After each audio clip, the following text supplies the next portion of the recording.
ನಮಸ್ಕಾರ. ಸೋನಿ 9 ನ್ಯೂಸ್ಗೆ ಸ್ವಾಗತ. ನಾನು ಪ್ರಭಾವತಿ. ಮೊದಲಿಗೆ ಮುಖ್ಯಾಂಶಗಳು. ಅಮಿತ್ ಶಾ ಅವರನ್ನು ಸಂಪುಟದಿಂದ ವಜಾಗೊಳಿಸಬೇಕೆಂದು ಆಗ್ರಹಿಸಿ ಸ್ವಾಭಿಮಾನಿ ಡಾಕ್ಟರ್ ಬಿಆರ್ ಅಂಬೇಡ್ಕರ್ ವಾದಿಗಳ ಹೋರಾಟ ಸಮಿತಿ ಬೀದರ್ ಜಿಲ್ಲಾ ಘಟಕದ ಕಾರ್ಯಕರ್ತರು ಬೀದರ್ನ ಡಾಕ್ಟರ್ ಬಿಆರ್ ಅಂಬೇಡ್ಕರ್ ವೃತ್ತದಲ್ಲಿ ಮಾನವ ಸರಪಳಿ ನಿರ್ಮಿಸಿ ರಸ್ತೆ ತಡೆ ನಡೆಸಿದರು. ಗುರುನಾನಕ್ ಪಬ್ಲಿಕ್ ಸ್ಕೂಲ್ನ 2024-25ನೇ ಸಾಲಿನ ಶಾಲಾ ವಾರ್ಷಿಕೋತ್ಸವ ಕಾರ್ಯಕ್ರಮವನ್ನು ಮಾಜಿ ಸಚಿವ ರಾಜಶೇಖರ್ ಬಿ ಪಾಟೀಲ್ ರವರು ಕಾರ್ಯಕ್ರಮವನ್ನು ಉದ್ಘಾಟಿಸಿದರು.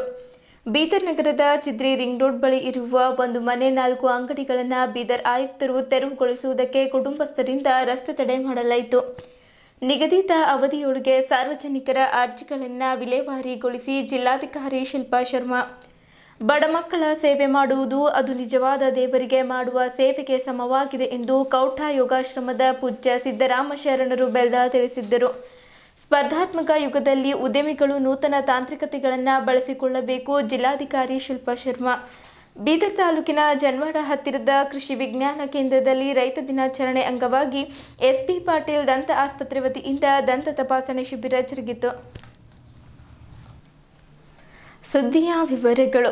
ವಿಶ್ವಜ್ಞಾನಿ, ಭಾರತ ರತ್ನ, ಸಂವಿಧಾನ ಶಿಲ್ಪಿ ಬಾಬಾ ಸಾಹೇಬ್ ಡಾಕ್ಟರ್ ಬಿಆರ್ ಅಂಬೇಡ್ಕರ್ ಅವರ ಬಗ್ಗೆ ಸಂವಿಧಾನ ವಿರೋಧಿ ಹೇಳಿಕೆಯನ್ನು ರಾಜ್ಯಸಭೆಯಲ್ಲಿ ಸಂವಿಧಾನದ 75ನೇ ವರ್ಷದ ಆಚರಣೆಯ ಚರ್ಚೆಯ ಸಂದರ್ಭದಲ್ಲಿ ಸಾಂವಿಧಾನಿಕ ಹುದ್ದೆಯಲ್ಲಿದ್ದುಕೊಂಡು ಕೇಂದ್ರ ಗೃಹ ಸಚಿವ ಅಮಿತ್ ಶಾ ಅವರು ಡಾಕ್ಟರ್ ಬಿಆರ್ ಅಂಬೇಡ್ಕರ್ ಅವರ ಬಗ್ಗೆ ಅವಮಾನಿಸುವ ರೀತಿಯಲ್ಲಿ ಮಾತನಾಡಿರುವುದು ಖಂಡನೀಯ.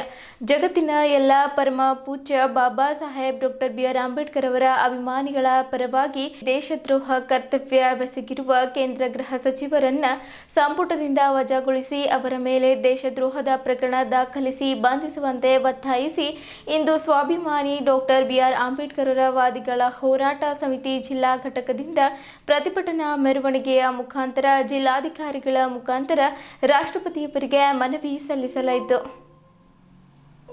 ಡಾಕ್ಟರ್ ಬಿಆರ್ ಅಂಬೇಡ್ಕರ್ ವಿರುದ್ಧ ಅವಹೇಳನಕಾರಿ ಮಾತನಾಡಿರುವ ಕೇಂದ್ರ ಗೃಹ ಸಚಿವ ಅಮಿತ್ ಶಾ ವಿರುದ್ಧ ದೇಶದ್ರೋಹ ಪ್ರಕರಣ ದಾಖಲಿಸಿ ಅವರನ್ನು ಸಂಪುಟದಿಂದ ವಜಾಗೊಳಿಸಬೇಕೆಂದು ಆಗ್ರಹಿಸಿ ಸ್ವಾಭಿಮಾನಿ ಡಾಕ್ಟರ್ ಬಿಆರ್ ಅಂಬೇಡ್ಕರ್ ವಾದಿಗಳ ಹೋರಾಟ ಸಮಿತಿ ಬೀದರ್ ಜಿಲ್ಲಾ ಘಟಕದಿಂದ ನಗರದಲ್ಲಿ ರಸ್ತೆ ತಡೆ ನಡೆಸಿ ಪ್ರತಿಭಟನಾ ರ್ಯಾಲಿ ನಡೆಸಲಾಯಿತು. ನಗರದ ಜನವಾಡ ರಸ್ತೆಯ ಡಾಕ್ಟರ್ ಬಿಆರ್ ಅಂಬೇಡ್ಕರ್ ಭವನದಿಂದ ಆರಂಭಗೊಂಡ ರ್ಯಾಲಿ ಅಂಬೇಡ್ಕರ್ ವೃತ್ತ ತಲುಪಿದಾಗ ಅಲ್ಲಿ ಅಮಿತ್ ಶಾ ವಿರುದ್ಧ ಧಿಕ್ಕಾರ ಎಂದು ಸಮಿತಿಯ ಕಾರ್ಯಕರ್ತರು ಘೋಷಣೆಗಳನ್ನು ಕೂಗಿದ್ದರು. ಮಾನವ ಸರಪಳಿ ನಿರ್ಮಿಸಿ ಸುಮಾರು ಅರ್ಧ ಗಂಟೆಗೂ ಹೆಚ್ಚು ಕಾಲ ರಸ್ತೆ ತಡೆ ನಡೆಸಿದರು. ಬಳಿಕ ಬಸವೇಶ್ವರ ವೃತ್ತ, ಭಗತ್ ಸಿಂಗ್ ವೃತ್ತ, ಛತ್ರಪತಿ ಶಿವಾಜಿ ಮಹಾರಾಜ್ ವೃತ್ತದ ಮೂಲಕ ಜಿಲ್ಲಾಧಿಕಾರಿ ಕಚೇರಿಗೆ ತಲುಪಿಸಿದರು. ರಾಷ್ಟ್ರಪತಿ ದ್ರೌಪದಿ ಮುರ್ಮು ಅವರ ಹೆಸರಿಗೆ ಬರೆದ ಮನವಿ ಪತ್ರವನ್ನು ಹೆಚ್ಚುವರಿ ಜಿಲ್ಲಾಧಿಕಾರಿ ಶಿವಕುಮಾರ್ ಶ್ರೀವಂತ್ ಅವರಿಗೆ ಸಲ್ಲಿಸಿದ್ದರು. ಅಮಿತ್ ಶಾ ಅವರನ್ನ ಸಂಪುಟದಿಂದ ತೆಗೆದು ಹಾಕದಿದ್ದರೆ ಬೀದರ್ ಬಂದ್ಗೆ ಕರೆ ಕೊಡಲಾಗುವುದೆಂದು ತಿಳಿಸಿದ್ದರು. ವಿವಿಧ ಕಡೆಗಳಿಂದ ಬಂದಿದ್ದ ಸಮಿತಿಯ ಕಾರ್ಯಕರ್ತರು ಅಂಬೇಡ್ಕರ್ ಅವರ ಭಾವಚಿತ್ರ ಹಿಡಿದುಕೊಂಡು ಹೆಜ್ಜೆ ಹಾಕಿದ್ದರು. ಅವರ ಪರ ಘೋಷಣೆಗಳನ್ನು ಕೂಗಿದ್ದರು. ಮುಸ್ಲಿಂ ಮಹಿಳೆಯರು ಅಂಬೇಡ್ಕರ್ ಭಾವಚಿತ್ರದೊಂದಿಗೆ ಪ್ರತಿಭಟನಾ ರ್ಯಾಲಿಯಲ್ಲಿ ಭಾಗವಹಿಸಿದ್ದರು. ಸಮಿತಿಯ ಅಧ್ಯಕ್ಷ ಉಮೇಶ್ ಸ್ವರಳಿಕರ್ ಮಾತನಾಡಿ, ಅಮಿತ್ ಶಾ ಅವರನ್ನ ತಕ್ಷಣವೇ ಕೇಂದ್ರ ಸಂಪುಟದಿಂದ ವಜಾಗೊಳಿಸಬೇಕು. ಅವರ ವಿರುದ್ಧ ದೇಶದ್ರೋಹದ ಪ್ರಕರಣ ದಾಖಲಿಸಿ ಕಾನೂನು ಕ್ರಮ ಕೈಗೊಳ್ಳಬೇಕೆಂದು ಒತ್ತಾಯಿಸಿದ್ದರು. ಪ್ರಧಾನ ಕಾರ್ಯದರ್ಶಿ ಮಹೇಶ್ ಕೋರ್ನಾಳ್ಕರ್ ಮಾತನಾಡಿ, ಅಮಿತ್ ಶಾ ಅವರು ಅಂಬೇಡ್ಕರ್ ಅವರನ್ನ ಅಪಮಾನಿಸಿ ದೊಡ್ಡ ತಪ್ಪು ಎಸಗಿದ್ದಾರೆ. ಅವರನ್ನ ಸಂಪುಟದಿಂದ ವಜಾಗೊಳಿಸುವವರೆಗೆ ಹೋರಾಟ ಮುಂದುವರಿಯಲಿದೆ ಎಂದು ಹೇಳಿದ್ದರು. ಸಮಿತಿ ಮುಖಂಡ ವಿಠಲ್ದಾಸ್ ಬ್ಯಾಗೆ ಮಾತನಾಡಿ, ಸಂವಿಧಾನ ಜಾರಿಗೆ ಬಂದ ದಿನದಿಂದಲೂ ಮನುಸ್ಮೃತಿ ನಂಬುವವರು ಅದನ್ನ ವಿರೋಧಿಸಿಕೊಂಡೇ ಬಂದಿದ್ದಾರೆ. ಮನುವಾದ ಮುಂದುವರೆಸುವ ಹುನ್ನಾರವಿತ್ತು. ಅಮಿತ್ ಶಾ ಅವರ ಹೇಳಿಕೆ ಅದರ ಭಾಗ. ಈ ದೇಶದ 80% ದಲಿತರು, ಅಲ್ಪಸಂಖ್ಯಾತರು, ಹಿಂದುಳಿದವರು ಜಾಗೃತರಾಗಿ ಕೇಂದ್ರದ ವಿರುದ್ಧ ಹೋರಾಟ ಮಾಡಬೇಕು. ಅಮಿತ್ ಶಾ ರಾಜೀನಾಮೆ ಪಡೆಯುವವರೆಗೆ ವಿರಮಿಸಬಾರದು ಎಂದು ಹೇಳಿದ್ದರು. ಮುಖಂಡ ಶಿವಶರಣಪ್ಪ ಉಗ್ಗೆಪಾಟೀಲ್ ಮಾತನಾಡಿ, ಅಮಿತ್ ಶಾ ರಾಜೀನಾಮೆ ಕೊಟ್ಟು ದೇಶದ ಜನರ ಕ್ಷಮೆ ಕೇಳಬೇಕು. ಸಂವಿಧಾನದಿಂದಲೇ ಅಧಿಕಾರ ಪಡೆದಿದ್ದರೂ ಅದನ್ನ ಬರೆದವರ ವಿರುದ್ಧ ಮಾತನಾಡಿರುವುದು ಸರಿಯಲ್ಲ ಎಂದು ಟೀಕಿಸಿದ್ದರು. ಮುಖಂಡ ಬಾಬುರಾವ್ ಹೊನ್ನ ಮಾತನಾಡಿ, ಈ ಜಗತ್ತಿನಲ್ಲಿ ಸ್ವರ್ಗ ನೋಡಿದವರು ಯಾರೂ ಇಲ್ಲ. ಆದರೆ 7 ಜನ್ಮ ಕೂಡ ಅಂಬೇಡ್ಕರ್ ಅವರನ್ನ ನೆನೆಯಬೇಕಾಗುತ್ತದೆ. ಏಕೆಂದರೆ ಈ ದೇಶಕ್ಕೆ ಅವರ ಕೊಡುಗೆ ಅಷ್ಟಿಷ್ಟಲ್ಲ ಎಂದರು. ಈ ಸಂದರ್ಭದಲ್ಲಿ ಸಮಿತಿಯ ಗೌರವಾಧ್ಯಕ್ಷರಾದ ಚಂದ್ರಕಾಂತ್ ನಿರಾಟೆ, ಕಲ್ಯಾಣರಾವ್ ಭೋಸ್ಲೆ, ಕಾರ್ಯಾಧ್ಯಕ್ಷರಾದ ವಿಷ್ಣುವರ್ಧನ್ ಬಾಲ್ದೊಡ್ಡಿ, ಅಭಿ ಕಾಳೆ, ಉಪಾಧ್ಯಕ್ಷರಾದ ಅಂಬರೀಶ್ ಕುದ್ರೆ, ರಾಜ್ಕುಮಾರ್ ಶಿಂದೆ, ರಾಜ್ಕುಮಾರ್ ಡೋಂಗ್ರೆ, ಸಂಜಯ್ ಭೋಸ್ಲೆ, ಸಂಜುಕುಮಾರ್ ಮೇತ್ರೆ, ರಾಜ್ಕುಮಾರ್ ಗುನ್ನಳ್ಳಿ, ರಾಜ್ಕುಮಾರ್ ಬಾವಿಕಟ್ಟೆ, ಕಾರ್ಯದರ್ಶಿಗಳಾದ ಪವನ್ ಮಿಠಾರೆ, ಪ್ರಕಾಶ್ ರಾವಣ್, ಸಂತೋಷ್ ಇನ್ಕೂರೆ, ಹರ್ಷಿತ್ ಪಾಂಡೇಕರ್, ಗೌತಮ್ ಬಗ್ದಲ್ಕರ್, ಜಗನ್ನಾಥ್ ಹೊನ್ನ, ಪ್ರಕಾಶ್ ಹಳಿಕೇಟ್, ಸಂಘಟನಾ ಕಾರ್ಯದರ್ಶಿ ರಾಹುಲ್ ಡಾಂಗೆ, ಬಾಬುರಾವ್ ಕೌಟ, ವಿನೀತ್ ಗಿರಿ, ಬಿಎಸ್ಪಿ ಜಿಲ್ಲಾಧ್ಯಕ್ಷ ಕಪಿಲ್ ಗುಡ್ಬಳೆ, ಮುಖಂಡರಾದ ಶ್ರೀಕಾಂತ್ ಸ್ವಾಮಿ, ಓಂ ಪ್ರಕಾಶ್ ರೊಟ್ಟಿ, ಮುಬ್ಶೀರ್ ಶಿಂದೆ, ಅಮೃತ್ ಎಸ್ ಮೊಳಕೆರೆ, ಸೈಯದ್ ವಹೀದ್ ಲಖನ್, ಮುನ್ನಾ, ಶಫೀವುಲ್ಲಾ ಬೇಗ್, ಅಮೃತ್ ಮುತ್ತಂಗಿಕರ್, ಜಯಶೀಲಾ ಮೈತ್ರೆ ಸೇರಿದಂತೆ ಇನ್ನಿತರರು ಉಪಸ್ಥಿತರಿದ್ದರು.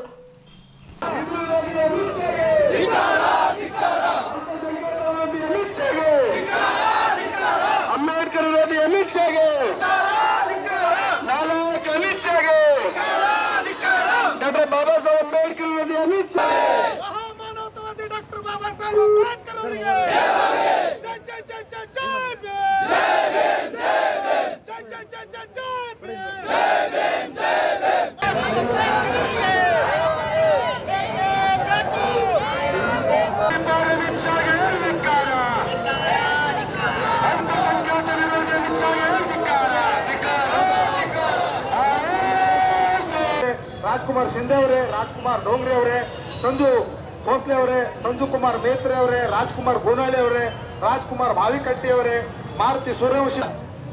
ಸ್ವಾಮಿ ಡಾಕ್ಟರ್ ಅಂಬೇಡ್ಕರ್ ವಾದಿಗಳ ಸಂಘಟನೆಗೆ, ಸ್ವಾಭಿಮಾನಿ ಡಾಕ್ಟರ್ ಬಿ ಆರ್ ಅಂಬೇಡ್ಕರ್ ಸಂಘಟನೆಗೆ ಬೇಕೇ ಬೇಕು, ಬೇಕೇ ಬೇಕು. ಡಾಕ್ಟರ್ ಬಿ ಆರ್ ಅಂಬೇಡ್ಕರ್ ವಾದಿಗಳ ಹೋರಾಟ ಸಮಿತಿ ವತಿಯಿಂದ ಸುಮಾರು ಒಂದು 30 ಸಂಘಟನೆಗಳೆಲ್ಲ ಸೇರಿಕೊಂಡು, ಎಲ್ಲ ಪದಾಧಿಕಾರಿಗಳು ಸೇರಿಕೊಂಡು ಏನು ಬಾಬಾ ಸಾಹೇಬ್ ಅಂಬೇಡ್ಕರ್ ಅವರಿಗೆ ಅವಮಾನ ಮಾಡಿರ್ತಕ್ಕಂಥ ವ್ಯಕ್ತಿ ಸಂವಿಧಾನ ಹೆಸರು ಮೇಲೇ ಅಧಿಕಾರ ತಗೊಂಡು ಗೃಹ ಮಂತ್ರಿಗಳಾಗಿ ಅವ್ರು ದೇವ್ರದ್ದು ಬೇಕಾದ್ರೆ ದೇವ್ರದ್ದು ಮಾಡ್ಕೊಳ್ಳಿ, ಅವ್ರ ದೇವ್ರದ್ದು ಮನುಸ್ಮೃತಿಯಲ್ಲಿ ಅವರು ರಾಷ್ಟ್ರಪತಿ ಪ್ರಧಾನಮಂತ್ರಿ ಆಗಲಿ. ನಮ್ಮ ಒಂದು ಬಾಬಾ ಸಾಹೇಬ್ರ ಕೊಟ್ಟಿರ್ತಂಥ ಕಾನೂನಿನಲ್ಲಿ ಸಂವಿಧಾನ ಅಡಿಯಲ್ಲಿ ಗೃಹ ಮಂತ್ರಿಯಾಗಿ ಬಾಬಾ ಸಾಹೇಬ್ರಿಗೆ ಅವಮಾನ ಮಾಡ್ರಂದ್ರೆ ಅದು ಭಾಳ ದೊಡ್ಡ ಒಂದು ದೇಶದ್ರೋಹದ ಕೆಲಸ. ಹಾಗಾಗಿ ಕೂಡಲೇ ನಾವು ನರೇಂದ್ರ ಮೋದಿ ಅವರು ಪ್ರಧಾನಮಂತ್ರಿ ಅವರಿಗೆ ಮತ್ತು ರಾಷ್ಟ್ರಪತಿ ಅವರಿಗೆ ಒಂದು ಮನವಿ ಪತ್ರವನ್ನು ಸಲ್ಲಿಸ್ತಾ ಇದ್ದೀವಿ. ಇವತ್ತು ಸಾಂಕೇತಿಕವಾಗಿ ಒಂದು ಹೋರಾಟ ಮಾಡಿದ್ದೀವಿ. ಒಂದು ವೇಳೆ ಅವರು ರಾಜೀನಾಮೆ ಕೊಡಲಿಲ್ಲ ಅಂದರೆ 10 ದಿನ ಒಳಗಾಗಿ ಬೀದರ್ ಬಂದಿರ್ತಕ್ಕಂಥ ಘೋಷಣೆ ಒಂದು ಸ್ವಾಭಿಮಾನಿ ಡಾಕ್ಟರ್ ಬಿ ಆರ್ ಅಂಬೇಡ್ಕರ್ ವಾದಿಗಳ ಹೋರಾಟ ಸಮಿತಿಯಿಂದ ಹೇಳ್ತಾ ಕೂಡಲೇ ಅವರನ್ನು ಕ್ಷಮೆ ಕೇಳಬೇಕು, ವಜಾಗೊಳಿಸಬೇಕು ಹುದ್ದೆಯಿಂದ ಅಂತಕ್ಕಂಥದ್ದನ್ನು ಇವತ್ತು ನಾವು ಒತ್ತಾಯಿಸಿ ಇವತ್ತು ನಾವು ಒಂದು ಸಾಂಕೇತಿಕವಾಗಿ ಪ್ರತಿಭಟನೆಯನ್ನು ಮೂಲಕ ಬಂದಿದ್ದೇವೆ. ಇವತ್ತು ನಾವು ನಮ್ಮ ಜಿಲ್ಲಾಧಿಕಾರಿಗಳ ಮುಖಾಂತರ ರಾಷ್ಟ್ರಪತಿಗಳಿಗೆ ನಾವು ಮನವಿ ಕೊಡೋದ್ರ ಮುಖಾಂತರ ನಾವು 8 ದಿವಸ ಕಾಲಾವಕಾಶ ಕೊಡ್ತೀವಿ. ಆ 8 ದಿವಸದಲ್ಲಿ ಅವರ ಹುದ್ದೆಯಿಂದ ಅಮಾನತು ಮಾಡದೇ ಇದ್ದಲ್ಲಿ ನಾವು ಬೀದರ್ ಬಂದು ಕರೆ ಕೊಡ್ತೀವಿ, ರಾಜ್ಯಕ್ಕೆ ಕರೆ ಬಂದು ಕೊಡ್ತೀವಿ ಅಂತಕ್ಕಂಥದ್ದನ್ನು ಈ ಸಂದರ್ಭದಲ್ಲಿ ಹೇಳ್ತೀವಿ. ನಾವು ಮಾನ್ಯ ಜಿಲ್ಲಾಧಿಕಾರಿಗಳ ಮುಖಾಂತರ ಗೌರವಾನ್ವಿತ ರಾಷ್ಟ್ರಪತಿಗಳಿಗೆ ಮನವಿ ಮಾಡ್ತೀವಿ. ಒಂದು ರಾಷ್ಟ್ರಪತಿ ನರೇಂದ್ರ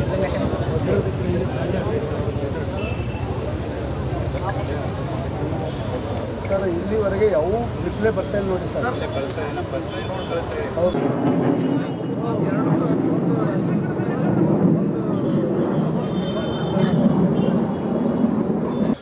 ಬಾಬಾ ಸಾಹೇಬರಂದ್ರೆ ಒಂದು ಮಹಾನ್ ಚೇತನ ಇದೆ.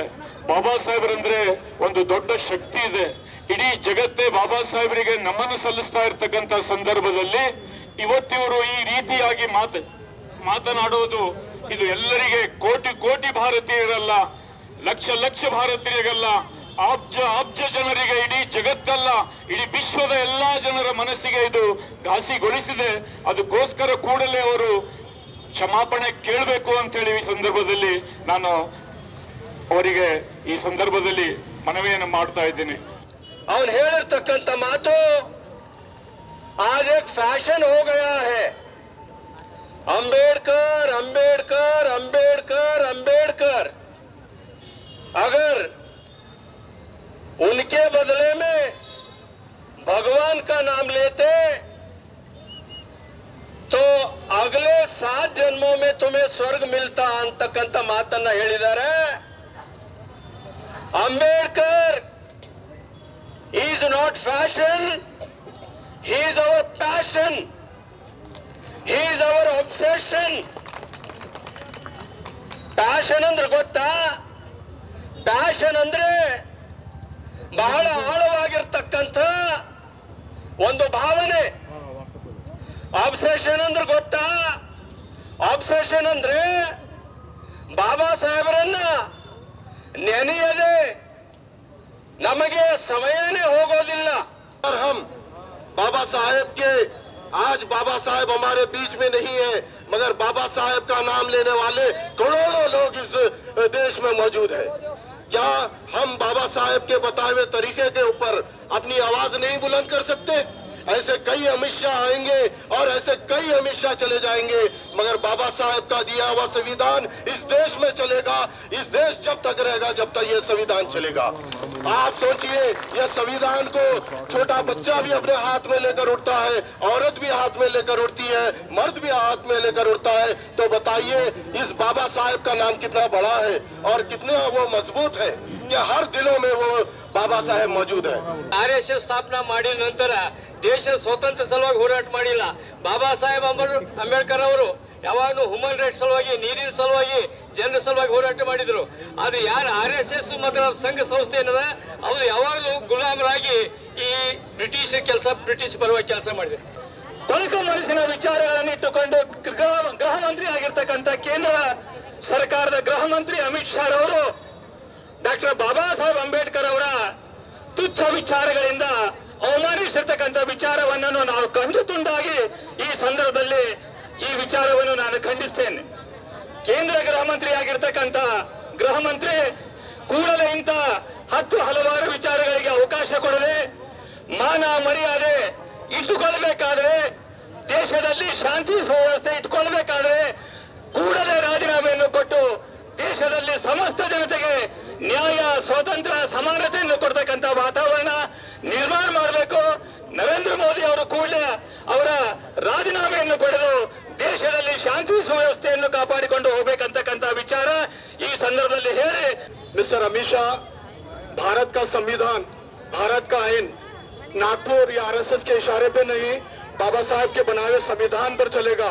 और तुम जिस संसद में ठहर कर बाबा साहब का नाम ले रहे थे तो ये बहुत बड़ी बात है, क्योंकि आप जय भीम जय भीम जय भीम बोलने वालों को आप उकसा नहीं रहे हैं, लेकिन आप नफरत की राजनीति कर कर फिर भी जो है ना वही पार्लियामेंट में ठहर कर बोल रहे हैं अंबेडकर अंबेडकर अंबेडकर।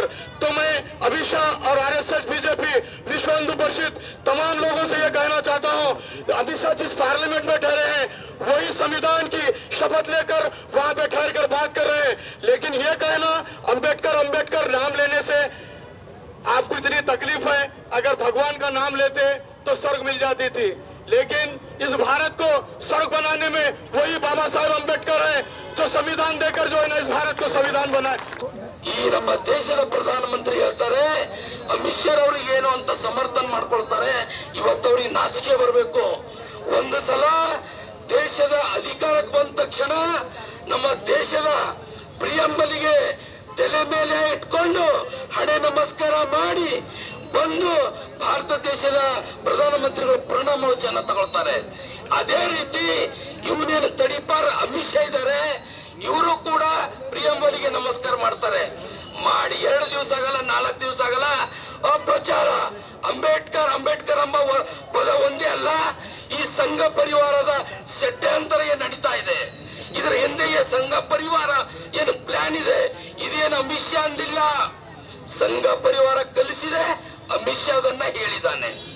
ಇದು ಏನು ಇದರ ಅರ್ಥ ಅಂದ್ರೆ ನಾವೆಲ್ಲ ಚಾಕೋಟ್ ಹಾಕೊಳ್ತಾ ಇರ್ತೀವಿ, ನೀವು ಅದನ್ನ ಮಾತಾಡ್ರಿ, ಇಡೀ ದೇಶಕ್ಕೆ ಉದ್ರಿಕ ವಾತಾವರಣವನ್ನ ನಿರ್ಮಾಣ ಮಾಡ್ರಿ ಅಂತಕ್ಕಂಥದನ್ನ ಇವತ್ತು RSS ಸಂಘ ಪರಿವಾರ ಮುಂದೆ ಬಂದಿದೆ. ಅದಕ್ಕೆ ನಾವೆಲ್ಲ ಜಾಗೃತರಾಗಿ ಇವತ್ತೊಂದು ಸಣ್ಣ ಪ್ರಮಾಣದಲ್ಲಿ ಏನಿದು ಹೋರಾಟದ ಮುಖಾಂತರ ನಾವು ಎಚ್ಚರಿಕೆ ಕೊಡ್ತಾ ಇದ್ದೀವಿ. ಅವರು ಯಾವಾಗ ನಮಗೆ ರಾಜೀನಾಮೆ ನೀಡಲ್ಲ, ಮತ್ತೆ ನಾವು 2 ಇಲ್ಲ 3 ದಿವಸದಲ್ಲಿ ಬೀದರ್ ಬಂದ್ ಕರೆ ಕೊಡೋದ್ರ ಮುಖಾಂತರ ನಾವು ಒಂದು ದೊಡ್ಡ ಶಕ್ತಿಯನ್ನ ಪ್ರದರ್ಶನ ಮಾಡಲಿಕ್ಕೆ ಬಯಸ್ತೀವಿ ಅಂತಕ್ಕಂಥದನ್ನ ಗೊತ್ತಿರಬಹುದು. ಮೊನ್ನೆ ನಡೆದಿರ್ತಕ್ಕಂಥ ಡಿಸೆಂಬರ್ 13ನೇ ತಾರೀಕಿನಂದು ನಮ್ಮ ತಾಲೂಕದ ಬಿಳಾಸ್ಪುರ ಗ್ರಾಮದಲ್ಲಿ ಡಾಕ್ಟರ್ ಬಾಬಾ ಸಾಹೇಬ್ ಅಂಬೇಡ್ಕರ್ ಅವರ ಪುತ್ಥಳಿಗೆ ಚಪ್ಪಲಿ ಹಾರವನ್ನು ಹಾಕಿ ಇಡೀ 140 ಕೋಟಿ ಜನರ ಒಂದು ಮನಸ್ಸಿಗೆ ನೋವುಂಟು ಮಾಡಿರ್ತಕ್ಕಂಥ ಕಿಡಿಗೇಡಿಗಳ ವಿರುದ್ಧ ಕೇವಲ ಅಲ್ಲಿನ ಜನವಾಡ ಪೊಲೀಸ್ ಠಾಣೆ ವ್ಯಾಪ್ತಿಯ PSI ಹುಲಿಯಪ್ಪ ಆಗಿರ್ತಕ್ಕಂಥವರು ಬೀದರ್ ನಗರದ ಪ್ರತಿಷ್ಠಿತ ಶಿಕ್ಷಣ ಸಂಸ್ಥೆಯಲ್ಲಿ ಒಂದಾದ ಗುರುನಾನಕ್ ಪಬ್ಲಿಕ್ ಸ್ಕೂಲ್ನ ಆವರಣದಲ್ಲಿ 2024-25ನೇ ಸಾಲಿನ ಶಾಲೆಯ ವಾರ್ಷಿಕ ಮಹೋತ್ಸವವನ್ನು ಹಮ್ಮಿಕೊಳ್ಳಲಾಯಿತು. ಈ ಕಾರ್ಯಕ್ರಮಕ್ಕೆ ಹುಮ್ನಾಬಾದ್ ಮಾಜಿ ಸಚಿವರಾದ ರಾಜಶೇಖರ್ ಬಿ ಪಾಟೀಲ್ ರವರು ದಿವಂಗತ ಸರ್ದಾರ್ ಜೋಗ್ ಸಿಂಗ್ ರವರ ಭಾವಚಿತ್ರಕ್ಕೆ ಮಾಲಾರ್ಪಣೆ ಮಾಡಿ ಜ್ಯೋತಿ ಬೆಳಗಿಸುವ ಮೂಲಕ ಕಾರ್ಯಕ್ರಮವನ್ನು ಉದ್ಘಾಟಿಸಿ ಮಾತನಾಡುತ್ತಾ, ಗುರುನಾನಕ್ ಶಿಕ್ಷಣ ಸಂಸ್ಥೆಯು ಬೀದರ್ ಅಲ್ಲದೆ ಗ್ರಾಮೀಣ ಭಾಗದಲ್ಲಿ ಒಳ್ಳೆಯ ರೀತಿಯ ಶಿಕ್ಷಣವನ್ನು ನೀಡುತ್ತಿದ್ದಾರೆ. ಸುಮಾರು 6 ಕಡೆ ಹೊಸ ಬ್ರಾಂಚ್ಗಳನ್ನು ಆರಂಭಿಸಿದ್ದಾರೆ. ಎಲ್ಲ ಮಕ್ಕಳಿಗೆ ಗುಣಮಟ್ಟದ ಶಿಕ್ಷಣದ ಜೊತೆಗೆ ಒಳ್ಳೆಯ ನಾಗರಿಕತೆಯನ್ನು ನೀಡುತ್ತಿದ್ದಾರೆ. ಸರ್ದಾರ್ ಬಲ್ಬೀರ್ ಸಿಂಗ್ ಮತ್ತು ಅವರ ಧರ್ಮಪತ್ನಿ ರೇಷ್ಮಾ ಕೌರ್ ಅವರು ಒಳ್ಳೆಯ ರೀತಿಯಲ್ಲಿ ಶಿಕ್ಷಣ ಸಂಸ್ಥೆಯನ್ನು ನಡೆಸಿಕೊಂಡು ಹೋಗುತ್ತಿದ್ದಾರೆ ಎಂದು ಮಾತನಾಡುತ್ತಾ ಹೇಳಿದರು.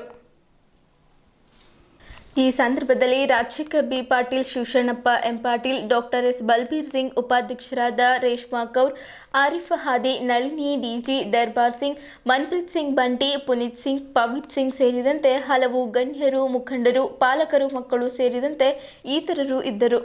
ಬೀದರ್ ಜಿಲ್ಲೆಯಲ್ಲಿ ಮನೆ ಕೇಳಿ ಅವರ 6 ಬ್ರಾಂಚಸ್ ಕೂಡ ನಾವು ಹೊಸದಾಗಿ ಪ್ರಾರಂಭ ಮಾಡಿದ್ದೀವಿ. ನಿಜವಾಗ್ಲೂ ಸಂತೋಷ ಅನಿಸ್ತಾ ಇದೆ. ಇವತ್ತು ನಾವೆಲ್ಲ ಪೇರೆಂಟ್ಸ್ ಇವತ್ತೇನು ನಿಮ್ಮ ಮಕ್ಕಳಿಗೆ ಸೌಭಾಗ್ಯದೆ ಗುಣಮಟ್ಟದ ಶಿಕ್ಷಣ ಸಿಗಬೇಕು, ಒಳ್ಳೆ ನಾಗರಿಕರಾಗಬೇಕು, ಇವತ್ತ ಡಾಕ್ಟರ್ ಆಗಬೇಕು, ಇಂಜಿನಿಯರ್ ಆಗಬೇಕು, IAS ಆಗಬೇಕು, IPS ಆಗಬೇಕು ಅಂತ ಎಲ್ಲರ ಕನಸಿದೆ. ಆ ಕನಸು ನಡೆಸಾಗಬೇಕು ಅಂದ್ರೆ ತಾವೆಲ್ಲರೂ ಗುಣಮಟ್ಟದ ಶಿಕ್ಷಣ ಕೊಡಿಸ್ಬೇಕಾಗಿದೆ.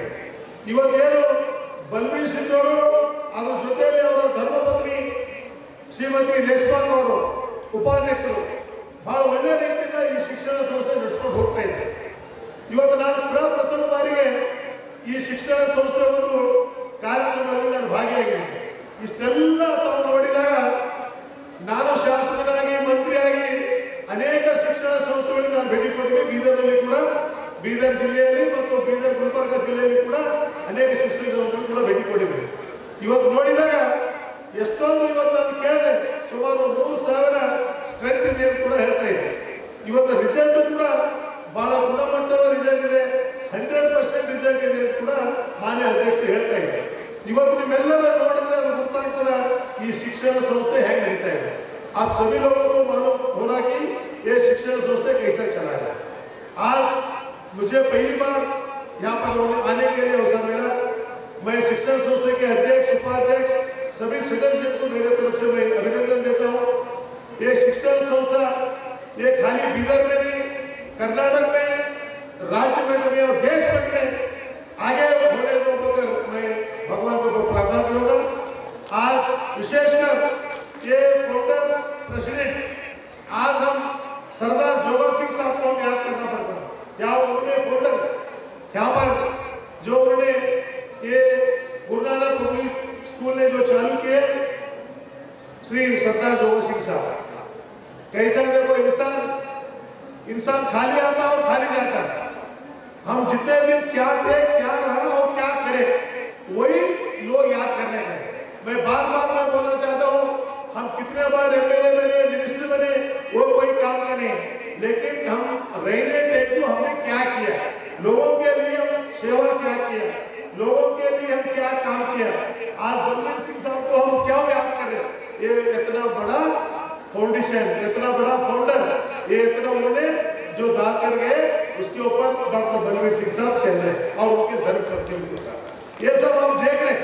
तो इसलिए next year our school will reach a significant milestone, that is 50 glorious years of excellence in education and holistic development. This golden jubilee is not just a marker of time, but a testament to the dedication, passion and hard work of everyone who has been part of this journey. Over the decades, our school has blossomed into a nurturing space where young minds are shaped, talents are honed, and lifelong values are instilled. From academic achievements to extracurricular excellence, from instilling discipline to fostering creativity, we have strived to provide our students with the tools to thrive in an ever-changing world. I am happy to announce that under the banner of Guru Nanak Public School, we are running 5 more schools, 3 at the taluka level, that is Pannaikeli, Jalwara and Aurad. We are imparting the same quality of education to the students as the main school students, but at a very minimal fees. GNPS, which started in 1975 with 175 students, now has a strength of 6,500 students together in all the schools. As we look forward to celebrating our 50th year, let us also take a moment to honor the visionary Panch Ratan Shiromani Sardar Joga Singh Ji, who laid the foundation of this institution. His commitment to quality education and his unwavering belief in the power of learning continues to inspire us. To our dedicated teachers, past and present, you are the heart of this school. Your guidance, patience and innovative methods have played an important role in shaping generations of students. To our students, past and present, you are the soul of this institution. Your enthusiasm, achievements and dreams are what propel us forward. This year, like every year, has been filled with remarkable achievements, from excelling in academics to winning laurels in sports and cultural events. Our students have continued to make us proud. These accomplishments are a reflection of the values we uphold: hard work, perseverance and integrity. Guru Nanak ಶಾಲೆಯು ಕಳೆದ 49 ವರ್ಷಗಳಿಂದ ಈ ಬೀದರ್ ಜಿಲ್ಲೆಯಲ್ಲಿ ಒಂದು ಶಿಕ್ಷಣ ಕ್ರಾಂತಿಯನ್ನೇ ಸಾಧಿಸಿದಂತ ಹೇಳಬಹುದು ನಾವು. ಯಾಕಂತಂದ್ರೆ ಒಂದು ಸಮಾಜ ಅಭಿವೃದ್ಧಿ ಆಗಬೇಕು, ಸಶಕ್ತ ಆಗಬೇಕು, ಆದರೆ ಶಿಕ್ಷಣ ಕ್ಷೇತ್ರದಲ್ಲಿ ನಾವು ಸಾಧಿಸಿದ್ರೆ ಮಾತ್ರ ಆಗ ಸಾಧ್ಯ ಆಗ್ತದೆ. ಅಂಥ ಮಹತ್ತರವಾದಂಥ ಕಾರ್ಯವನ್ನು ಅಂದ್ರೆ ಗುರು ನಾನಕ್ ಶಾಲೆಯು ಮಾಡಿದೆ. ಅದು ಕೇವಲ ಬೀದರ್ ನಗರದಲ್ಲೇ ಗ್ರಾಮೀಣ ಭಾಗದಲ್ಲಿ, ಯಾಕಂತಂದರೆ ನಾವು ನಗರದಲ್ಲಿ ಮಕ್ಕಳಿಗೆ ನಾವು ಏನಂದ್ರೆ ಈ ಶಾಲೆಯಲ್ಲಿ ಇನ್ನೊಂದು ಶಾಲೆ ಸಿಗ್ಬೋದು, ಆದರೆ ಗ್ರಾಮೀಣ ಬಡ ಮಕ್ಕಳು ಕೂಡ ಈ ಶಿಕ್ಷಣವನ್ನು ಪಡಿಬೇಕು, ಈ ಸಮಾಜದಲ್ಲಿ ಉತ್ತಮ ನಾಗರಿಕ ಆಗಬೇಕಂತ ಒಂದು ಉದ್ದೇಶ ಇಟ್ಕೊಂಡು ಅವರೇನಂದ್ರೆ ಗ್ರಾಮೀಣ ಮಟ್ಟದಲ್ಲಿ ಕೂಡ ಅದು ಜನವಾಡ ಇರ್ಬೋದು, ಮನ್ನೆಕೇಳಿ ಇರ್ಬೋದು, ಹೀಗೆ ಗ್ರಾಮೀಣ ಭಾಗದಲ್ಲಿ ಮಾಡಿದಾರಲ್ಲ, ಅದು ನಿಜಕ್ಕೂ ಈ ಸಂಸ್ಥೆಯ ಅಧ್ಯಕ್ಷರಿಗೂ ಮತ್ತು ಎಲ್ಲರಿಗೂ ಆಡಳಿತ ಮಂಡಳಿಯವರಿಗೂ ಕೂಡ ನಾನಂದ್ರೆ ಧನ್ಯವಾದ ಈ ಸಂದರ್ಭದಲ್ಲಿ ಆರೋಪಿಸುತ್ತೇನೆ.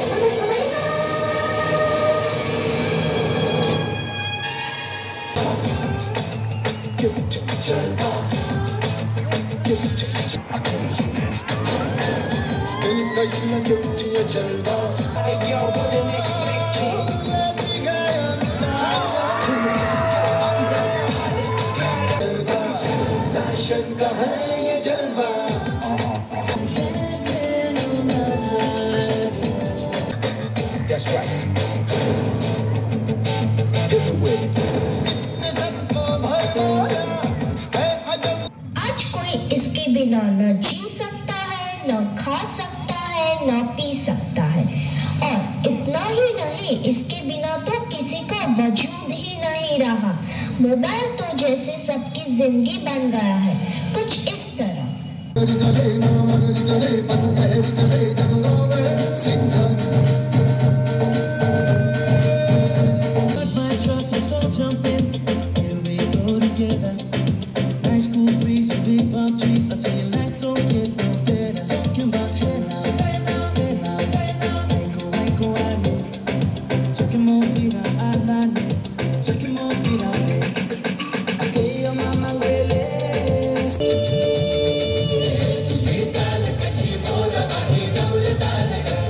She got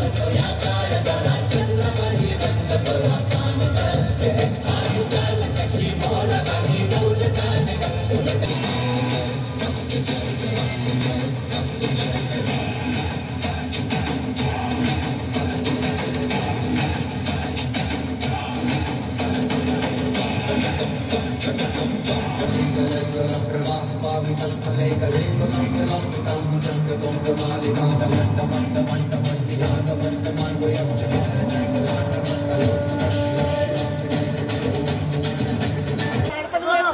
की मिसाल है, जिन पर ऋणों की निशा है।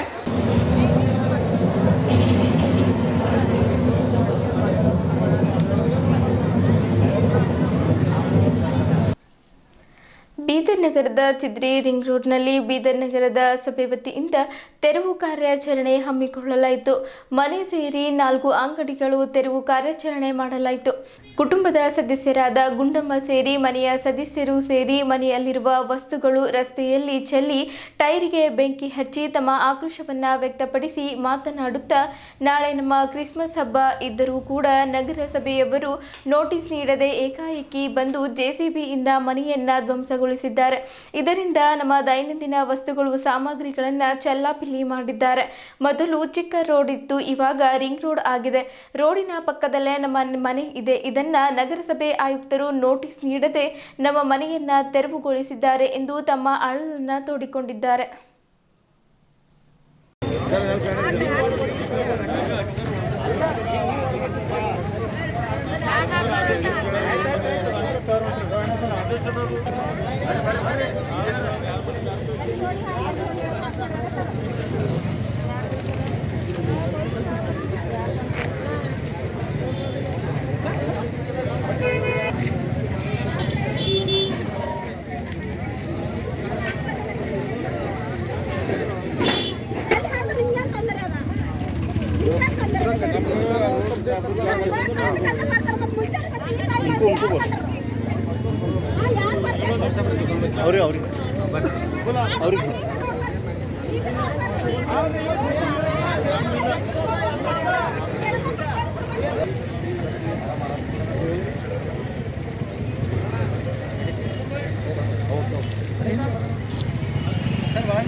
ಹಬ್ಬದ ಸಲಕ್ಕೆ ಎಲ್ಲ ತಂದಿಕ್ಕಿದೆ ನಮ್ದು ಎಲ್ಲ ಸತ್ರು ಮಾಡಿಕ್ಯಾರ ಸರ್. ಈಗ ಹಬ್ಬದ ಸಲಕ್ಕೂ ತಂದಿನ ಹಬ್ಬ ನಾಳೆ ಹಬ್ಬ ಅದ ಇವತ್ತು ಎಲ್ಲ ತಂದಿದ್ದು ಎಲ್ಲದರ ಮುಂದೆ ಹಾಕ್ಯಾರ ಸರ್. ನಮ್ಮ ಇದ್ರಾಗ ಈಗ ಅಕ್ಕಿ ಜೋಳ ಎಣ್ಣೆ ಎಲ್ಲ ಮುಂದೆ ಖರಾಬ್ ಮಾಡಕ್ಕೆ ಹೋಗ್ಯಾರ ಸರ್. ನಮ್ಮದು ನಾಳೆ ಹಬ್ಬ ಇದ್ದೆ, ನಮ್ಮದು ಎಲ್ಲ ಖರಾಬ್ ಮಾಡಕ್ಕೆ ಹೋಗ್ಯಾರ ಸರ್. ಈಗ ಎಲ್ಲ ಹೊಡೆದಾಕಿ ಹೇಳಿಲ್ಲ ಮುಂಜಾನೆ ಅಡಿಗೆ ಮಾಡಿದ ಸರ್, ಅದೆಲ್ಲ ಮುಂದೆ ಹಾಕಿ ಹೋಗ್ಯಾರ ಸರ್.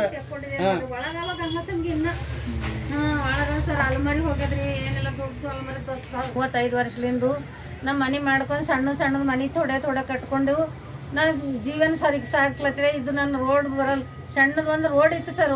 ಈಗ ದೊಡ್ಡ ರೋಡ್ ಬರ್ತಿಕ್ಕಿ ಕಣ್ಣು ತಿರುಗಿ ಅವರು ಇವರು ಬಂದು ನಾನು ಹರಾಸ್ಮೆಂಟ್ ಮಾಡಿ ಇವತ್ತು ರೋಡಿಗೆ ಕೂಡ್ಸ್ಯಾನ. ಕಮಿಷನರ್ ಸಾಬ್ನೆ ಕೂಡ್ಸ್ಯಾನ ನೋಡ್ರಿ. ಅವ ಏನು ದುಡ್ಡು ತಿಂದಾನ, ಹಿಂದಿನ ಒಂದು ದುಡ್ಡು ತಿಂದಾನ, ಯಾರು ತಿಂದಾನೋ ಗೊತ್ತಿಲ್ಲ, ಖರೆ ತಿಂದು ಮಾಡ್ಯಾನ ನೋಡ್ರಿ. ನಮಗೇನೋ ಒಂದು ನೋಟಿಸ್ ಕೊಟ್ಟಿಲ್ಲ. ಇವತ್ತಿಲ್ಲಮ್ಮ ನಾಳೆ ತೆಕ್ಕೊರಂಗಿಲ್ಲ, ಏನಿಲ್ಲ. ಹಬ್ಬದ ದಿನ ಬೇಕಂತ ಮಾಡ್ಲಕ್ ಹಚ್ಚಿ ಮಾಡ್ಸ್ಯಾರ ನೋಡ್ರಿ. ಇದು ಬೇಕಾದ್ರೆ ಯಾರು ಹಚ್ಚಾರ ಏನಿಲ್ಲ. ಖರೆ ಕಮಿಷನರ್ ಸಾಬು CMC ಆಫೀಸ್ಲಿಂದ 2 ದುಡ್ಡು ತಿಂದಾರೋ ಏನೋ ತಿಂದಾರ ಸರ್. ಕಮಿಷನರ್ ಸಾಬು ಲೀವ್ ಮೇಲೆ ಇದ್ದಿನ ಹೆಂಗ್ ಬಂದನು ಉಳಿಸ್ಲಾಕ? ಲೀವ್ ಮೇಲೆ ಹಣ ಅಂತ ಹೇಳ್ಯಾರ. ಅಲ್ಲಿಗೆ ಹೋದ್ರ ಮುನ್ಸಿಪಾಲಿಟಿ ಆಫೀಸಿಗೆ. ಮತ್ತು ಇದಕ್ಕೆ DC ಆಫೀಸ್ಗೆ ಹೋದ್ರೆ ಏನು ಹೇಳ್ಯಾರ, ಯಾಕೆ ಉಳಿಸ್ಲತ್ತಪ್ಪ ಹೋಗಿ ಅಂದ್ರೆ, ಇಲ್ಲವ ಸರ್ ಮೇಡಮ್ ರೋಡಿ ಮೇಲೆ ಅದ, ಅದು ಗೌರ್ಮೆಂಟ್ ಲ್ಯಾಂಡ್ ಅದ ಅಂತ. ಆ ಗೌರ್ಮೆಂಟ್ ಲ್ಯಾಂಡ್ ಇದ್ದಿಂದ ಈ ದಿನ ಹ್ಯಾಂಗ್ ಹುಡ್ಕೊಡ್ತಾರೆ ಯಾರು? ನೋಟಿಸ್ ಏನಾರ ಕೊಟ್ಟರು? ನೋಟಿಸ್ ಕೊಟ್ಟಿಲ್ಲ, ಏನು ಕೊಟ್ಟಿಲ್ಲ. ಅವ್ರು ನಮ್ಗೆ ಹೇಳಿಲ್ಲ.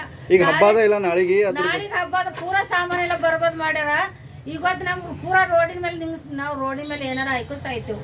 ನಮ್ಮ ಮಕ್ಕಳು ಮರುಗಳು ಏನ್ ಬಿ ಇವತ್ತು ನಾವು ಮನೆಗೆ ಬರಲ್ಲೇವು, ನಾವು ಮನೆ ಇದು ಮಾಡಲ್ಲೇವು.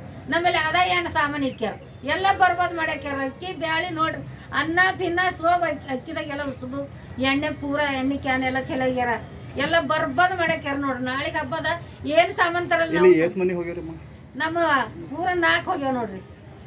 3 ದುಕಾನು, ಒಂದು ಮನಿ ಪೂರ. ಇದು ಮನಿ ಬರ್ಬದ್ ದುಕಾನ್ ಎಲ್ಲ ಮುಂದಿನ ನನ್ನವೇ ಇದ್ದು ಸರು. ಅದ್ರಾಗೆ ಇಟ್ಟು ಕ್ಲೀನ್ ಹೊಡ್ಕೊಂಡು ಇದ್ದಿದ್ದೇವಿ. ಅದೆಲ್ಲ ಬರ್ಬದ್. ಒಳಗೆ ಏನ್ರ ತೆಗಿಲಾಕ್ ಬಿಡ್ಬೇಕಲ್ಲ, ಒಳಗೆ ಬರ್ಬಿಡ್ಸಲ್ಲ ಉಂಟಾನ. ಈಗಿಲ್ಲ ಅಷ್ಟೇ ಚೀಲ ಕಲ್ಲಾಗದ ತೆಪ್ಪಲಕ್ಕೆ ಹಂಗೈತದ. ಬರ್ಬದ್ ಮಾಡಕ್ ಹೋಗ್ಯಾರ ನಮ್ದು ಇವತ್ತು ಹಬ್ಬದ ದಿನ.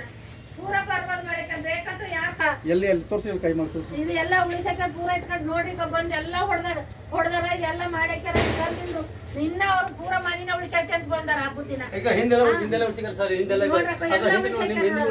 ಬ್ಯಾಳಿ ಅನ್ನ ಗ್ಯಾಸಿನ ಮೇಲೆ ನೋಡ್ರಿ ಅಲ್ಲೇ ಗ್ಯಾಸಿನ ಮೇಲೆ ನೋಡ್ರಿ ಎಲ್ಲ ಉಪ್ಪಡಾಕಿ ಎಲ್ಲ ಎತ್ಕಡೆ ಎಲ್ಲ ಪೂರ ಗಂಗಳ ತಮ್ಗಿ ಇನ್ನ ಕಲ್ಲಾಗ್ಯಾವ ನೋಡ್ರಿ ಗಂಗಳ ತಮ್ಗಿ ಇದ್ದಿದ್ದೆಲ್ಲ ಇನ್ನ ಕಲ್ಲಾಗ್ಯಾವ ಸಾಮಾನೆಲ್ಲ ಕಲ್ಲಾಗಿ ಇಕ್ಕೇನ ಅವ್ರು ಸತ್ಯನ ಸಾರು ಹೋಗ್ಲಿ ಅವ್ನು ಕಮಿಷನರ್ ದೀಪ ಆರು ಹೋಗ್ಲಿ ಇದ್ರ ಕಲ್ಲಾಗಿನ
ಡಿಸೆಂಬರ್ 19ರಿಂದ 24ರವರೆಗೆ ದೇಶಾದ್ಯಂತ ಗುಡ್ ಗವರ್ನೆನ್ಸ್ ಉತ್ತಮ ಆಡಳಿತ ಆಚರಣೆ ಮಾಡಲಾಗುತ್ತಿದ್ದು ಅಧಿಕಾರಿಗಳು ತಮ್ಮ ಹಂತದಲ್ಲಿಯೇ ನಿಗದಿತ ಅವಧಿ ಒಳಗಾಗಿ ಸಾರ್ವಜನಿಕರ ಅಹವಾಲುಗಳನ್ನು ವಿಲೇವಾರಿಗೊಳಿಸುವಂತೆ ಜಿಲ್ಲಾಧಿಕಾರಿ ಶಿಲ್ಪಾ ಶರ್ಮಾ ತಿಳಿಸಿದ್ದರು.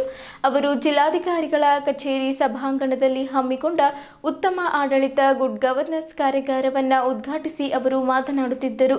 ಈ ಎಲ್ಲ ಆಡಳಿತ ಜಿಲ್ಲಾ ಪಂಚಾಯತ್ನ ವಿವಿಧ ಇಲಾಖೆಗಳು ತಳಮಟ್ಟದಲ್ಲಿಯೇ ಅರ್ಜಿಗಳನ್ನು ವಿಲೇವಾರಿ ಮಾಡುವಲ್ಲಿ ತಾಲೂಕಾ ಅಥವಾ ಜಿಲ್ಲಾ ಮಟ್ಟಕ್ಕೆ ಯಾವುದೇ ಸಮಸ್ಯೆ ಇರುವುದಿಲ್ಲ. ಸಾರ್ವಜನಿಕರಿಗೆ ಸಹಾಯ ಮಾಡುವ ನಿಟ್ಟಿನಲ್ಲಿ ಅಧಿಕಾರಿಗಳು ಸದಾ ಕ್ರಿಯಾಶೀಲರಾಗಿರಬೇಕು. ಅರ್ಜಿಗಳು ಸಲ್ಲಿಕೆಯಾದಲ್ಲಿ ತಕ್ಷಣವೇ ತಮ್ಮ ಮಟ್ಟದಲ್ಲಿ ಪರಿಶೀಲಿಸಿ ಪರಿಹರಿಸಬೇಕು. ಜಿಲ್ಲಾ ಮಟ್ಟದ ಅಧಿಕಾರಿಗಳು ಎಲ್ಲ ಸಹಾಯ ಸೌಲಭ್ಯಗಳನ್ನು ನಿಗದಿತ ಸಮಯದೊಳಗೆ ಒದಗಿಸಬೇಕೆಂದು ತಿಳಿಸಿದ್ದರು.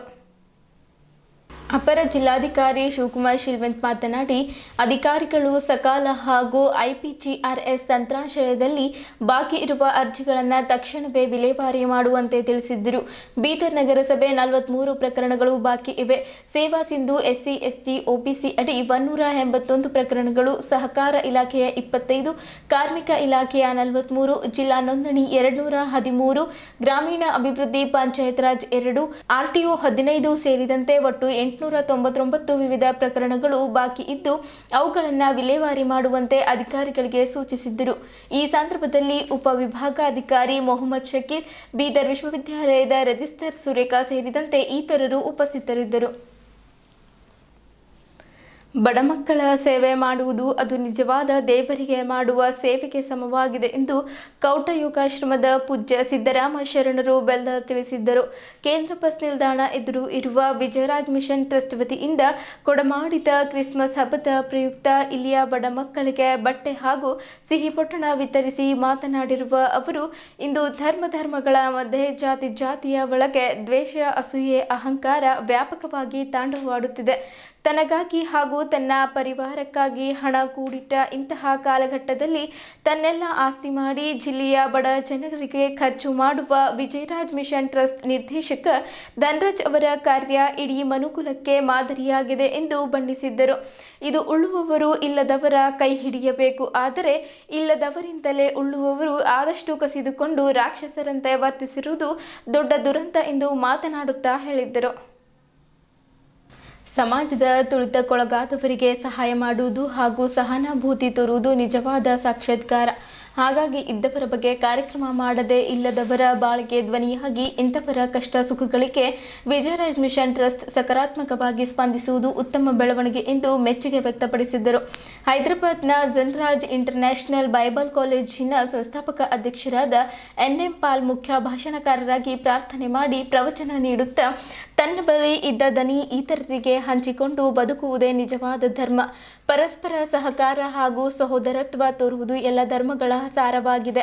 ತನಗೆ ಹಂಚುವುದೇ ಸ್ವಾಮಿ ಯೇಸುವಿನ ಮುಖ್ಯ ಧ್ಯೇಯ. ಹಾಗಾಗಿ ಬೈಬಲ್ ಹೇಳುವಂತೆ ಸಂಕಷ್ಟದಲ್ಲಿದ್ದವರಿಗೆ ಸಹಾಯ ಮಾಡಿ ಅದರಲ್ಲಿಯೇ ತನ್ನ ಸಂತೋಷ ಕಂಡುಕೊಳ್ಳಬಹುದು.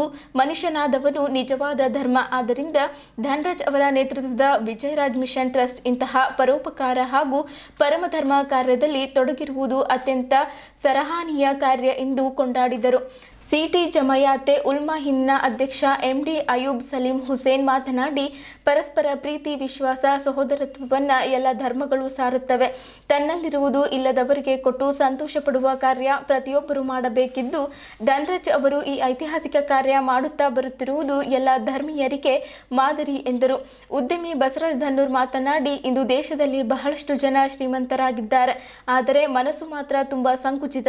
ಧನ್ರಾಜ್ ಅವರು ಅಪಘಾತಕ್ಕೊಳಗಾಗಿದ್ದಾಗಲೂ ಮನುಷ್ಯತ್ವದ ಸತ್ಯ ಅರಿತು ಇಂತಹ ಪರೋಪಕಾರ ಕೆಲಸಕ್ಕೆ ಕೈ ಹಾಕಿ ಸತ್ಯ ಬಲ್ಲದೆ ಇರುವ ಅದೆಷ್ಟೋ ಶ್ರೀಮಂತರ ಕಣ್ಣು ತೆರೆಸುವ ಕಾರ್ಯ ಮಾಡಿರುವುದು ನಿಜಕ್ಕೂ ಪ್ರಶಂಸಾರ್ಹ ಸಂಗತಿ ಎಂದರು.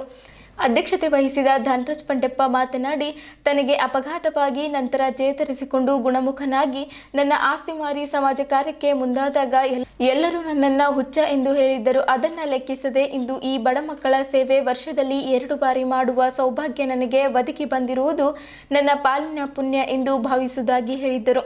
ಇದೇ ಸಂದರ್ಭದಲ್ಲಿ ನಿರಗುಡಿ ಹವಮಲ್ಲಿನಾಥ ಮಹಾರಾಜರು ಬಡ ಮಕ್ಕಳಿಗೆ ಕ್ರಿಸ್ಮಸ್ ಹಬ್ಬದ ಬಟ್ಟೆ ಬರಿಗಳು, ಕೇಕ್ ಬಾಕ್ಸ್ಗಳು ಹಾಗೂ ಸಿಹಿ ಬಾಕ್ಸ್ಗಳು ವಿತರಿಸಿದರು. ಮಕ್ಕಳಿಂದ ಕ್ರಿಸ್ಮಸ್ ಹಬ್ಬಕ್ಕಾಗಿ ಕೇಕ್ ಕತ್ತರಿಸಲಾಯಿತು. ಬಂತೆ ಅಮ್ಮನವರು, ಪತ್ರಕರ್ತ ಶಿವಕುಮಾರ ಸ್ವಾಮಿ, ಪಪ್ಪು ಪಾಟೀಲ್ ಖಾನಾಪುರ್ ಹಾಗೂ ಇತರರು ವೇದಿಕೆಯಲ್ಲಿದ್ದರು. ಆರಂಭದಲ್ಲಿ ವಿಜಯರಾಜ್ ಮಿಷನ್ ಟ್ರಸ್ಟ್ ಅಧ್ಯಕ್ಷೆ ವಿಜಯಶ್ರೀ ಧನ್ರಾಜ್ ಸರ್ವರನ್ನ ಸ್ವಾಗತಿಸಿದ್ದರು. ಅನುರಾಗ್ ಬಂಡೆಪ್ಪ ವಂದನೆ ಸಲ್ಲಿಸಿದ್ದರು. ಧನ್ರಾಜ್ ಕಾರ್ಯಕ್ರಮ ನಿರೂಪಿಸಿದ್ದರು. ಆಧುನಿಕ ಸ್ಪರ್ಧಾತ್ಮಕ ಯುಗದಲ್ಲಿ ಉದ್ಯಮಿಗಳು ನೂತನ ತಾಂತ್ರಿಕತೆಗಳನ್ನು ಬಳಸುವುದರ ಜೊತೆಗೆ ಮಾರುಕಟ್ಟೆ ಸ್ಪರ್ಧೆ, ಕಡಿಮೆ ಉತ್ಪಾದನಾ ವೆಚ್ಚ ಹಾಗೂ ಉತ್ತಮ ಗುಣಮಟ್ಟದ ಉತ್ಪಾದನೆಗಳ ಬಗ್ಗೆ ಹೆಚ್ಚಿನ ಗಮನವಿಡಬೇಕೆಂದು ಜಿಲ್ಲಾಧಿಕಾರಿಗಳಾದ ಶಿಲ್ಪಾ ಶರ್ಮಾ ಅವರು ಹೇಳಿದ್ದರು. ಅವರು ಬೀದರ್ನ ನವದಗಿರಿಯ ಚಿಕ್ಪೇಟ್ ಹತ್ತಿರವಿರುವ ಮಸ್ಜಿದ್ ಸೆಲೆಕ್ಟ್ ಹೋಟೆಲ್ನಲ್ಲಿ ಕೈಗಾರಿಕೆ ಮತ್ತು ವಾಣಿಜ್ಯ ಇಲಾಖೆ, ಕರ್ನಾಟಕ ಸರ್ಕಾರ, ಜಿಲ್ಲಾ ಕೈಗಾರಿಕಾ ಕೇಂದ್ರ, ವಿಶ್ವೇಶ್ವರಯ್ಯ ವ್ಯಾಪಾರ ಉತ್ತೇಜನ ಕೇಂದ್ರ ಹಾಗೂ ಕರ್ನಾಟಕ ಸಣ್ಣ ಕೈಗಾರಿಕೆಗಳ ಸಂಘದ ಸಹಯೋಗದಲ್ಲಿ ಎಂಎಸ್ಎಂಇಗಳ ಕಾರ್ಯಕ್ಷಮತೆಯನ್ನು ಹೆಚ್ಚಿಸುವುದು ಮತ್ತು ವೇಗಗೊಳಿಸುವುದು ಆರ್ಎಎಂಪಿ ಯೋಜನೆಯಡಿಯಲ್ಲಿ ಹಮ್ಮಿಕೊಂಡಿದ್ದ ಲೀನ್ ಯೋಜನೆ ಮತ್ತು ZED ಹಾಗೂ ರಫ್ತು ಕುರಿತು ಒಂದು ದಿನದ ಅರಿವು ಮೂಡಿಸುವ ಕಾರ್ಯಕ್ರಮ ಉದ್ಘಾಟಿಸಿ ಮಾತನಾಡಿದ್ದರು. ಯಾವುದೇ ಉದ್ಯಮಕ್ಕೆ ಕಚ್ಚಾ ವಸ್ತು ಮುಖ್ಯ. ಕಚ್ಚಾ ವಸ್ತು ದೊರೆಯುವ ಸ್ಥಳ, ಅಂತರ ಹಾಗೂ ಸಾಗಾಟದ ವೆಚ್ಚ ಸಹ ಅತಿ ಮಹತ್ವದ್ದಾಗಿರುತ್ತದೆ. ಉತ್ಪಾದನಾ ವೆಚ್ಚಗಳನ್ನು ವಿವಿಧ ಹಂತಗಳಲ್ಲಿ ಕಡಿಮೆಗೊಳಿಸುವ ಬಗ್ಗೆ ಗಮನವಿರಬೇಕು. ಸಮಯದ ಉಳಿತಾಯ, ಕಾರ್ಮಿಕರ ಲಭ್ಯತೆ, ತಾಂತ್ರಿಕತೆಯ ವೆಚ್ಚಗಳನ್ನು ಸೇರಿ ಒಟ್ಟಾರೆಯಾಗಿ ಮಾರುಕಟ್ಟೆಯ ಸ್ಪರ್ಧೆಯಲ್ಲಿ ಉತ್ತಮ ಉತ್ಪನ್ನಗಳನ್ನು ನೀಡಲು ಉದ್ಯಮಿ ಶ್ರಮಿಸಬೇಕೆಂದರು. ಸೂಕ್ಷ್ಮ, ಸಣ್ಣ, ಮಾಧ್ಯಮ ಕೈಗಾರಿಕಾ ಆರಂಭಿಸುವವರಿಗೆ ಕೇಂದ್ರ ಹಾಗೂ ರಾಜ್ಯ ಸರ್ಕಾರಗಳು ವಿವಿಧ ಯೋಜನೆಗಳನ್ನು ಅನುಷ್ಠಾನಗೊಳಿಸಿದೆ. ಸಾಲ ಹಾಗೂ ಕಡಿಮೆ ಬಡ್ಡಿ ಸಹಾಯಧನ ಇದೆ. ಗಡಿ ಹಾಗೂ ಸಣ್ಣ ಕೈಗಾರಿಕೆ ಘಟಕಗಳ ವಿಸ್ತರಣೆಗೆ, ಆಧುನಿಕರ ತಾಂತ್ರಿಕ ಉನ್ನತೀಕರಣಕ್ಕೆ ವಿವಿಧ ಸೌಲಭ್ಯಗಳು ಲಭ್ಯವಿದ್ದು ಉದ್ಯಮಿಗಳು ಸದುಪಯೋಗ ಪಡೆದುಕೊಳ್ಳಲು ಜಿಲ್ಲಾಧಿಕಾರಿಗಳು ಕರೆ ನೀಡಿದ್ದರು. ಜಿಲ್ಲಾ ಕೈಗಾರಿಕಾ ಕೇಂದ್ರದ ಜಂಟಿ ನಿರ್ದೇಶಕಿ ಸುರೇಖಾ ಮುನ್ನೋಳಿ ಮಾತನಾಡಿ, ಸಣ್ಣ ಕೈಗಾರಿಕೆಗಳಿಂದ ಸ್ಥಳೀಯ ಆರ್ಥಿಕತೆ ಬದಲಾವಣೆಗೆ ಅನುಕೂಲವಾಗುತ್ತದೆ. ಸರ್ಕಾರದ ಹೊಸ ಯೋಜನೆಗಳನ್ನು ಉದ್ಯಮಿಗಳು ಉಪಯೋಗಿಸಿಕೊಳ್ಳಬೇಕೆಂದರು. ಈ ಸಂದರ್ಭದಲ್ಲಿ ಬೀದರ್ ಚೇಂಬರ್ ಆಫ್ ಕಾಮರ್ಸ್ ಮತ್ತು ಇಂಡಸ್ಟ್ರಿ ಅಧ್ಯಕ್ಷರಾದ ಬಿಜಿ ಶೆಡ್ಕರ್, ಬೀದರ್ ಜಿಲ್ಲಾ ಸಣ್ಣ ಕೈಗಾರಿಕೆಗಳ ಸಂಘದ ಅಧ್ಯಕ್ಷ ಶಿವರಾಜ್ ಶೆಟ್ಟಿ, ಪರಿಶಿಷ್ಟ ಜಾತಿ ಪರಿಶಿಷ್ಟ ಪಂಗಡ ಕೈಗಾರಿಕೆಗಳ ಸಂಘದ ಅಧ್ಯಕ್ಷ ಪಿ ವಿಜಯಕುಮಾರ್, ಕೆಮಿಕಲ್ ಮತ್ತು ಫಾರ್ಮಾಸ್ಯೂಟಿಕಲ್ ಸಂಘದ ಅಧ್ಯಕ್ಷ ದೇವೇಂದ್ರಪ್ಪ, ಬಿಟಿಪಿಸಿ ಕಲಬುರಗಿ ಶಾಖಾ ಕಚೇರಿಯ ಸಹಾಯಕ ನಿರ್ದೇಶಕ ಜಾಫರ್ ಖಾಸಿಂ ಅನ್ಸಾರಿ, ಕಾಸಿಯಾ ಅಧ್ಯಕ್ಷರಾದ ಎಂಜಿ ರಾಜಗೋಪಾಲ್ ಸೇರಿದಂತೆ ಇತರರು ಉಪಸ್ಥಿತರಿದ್ದರು.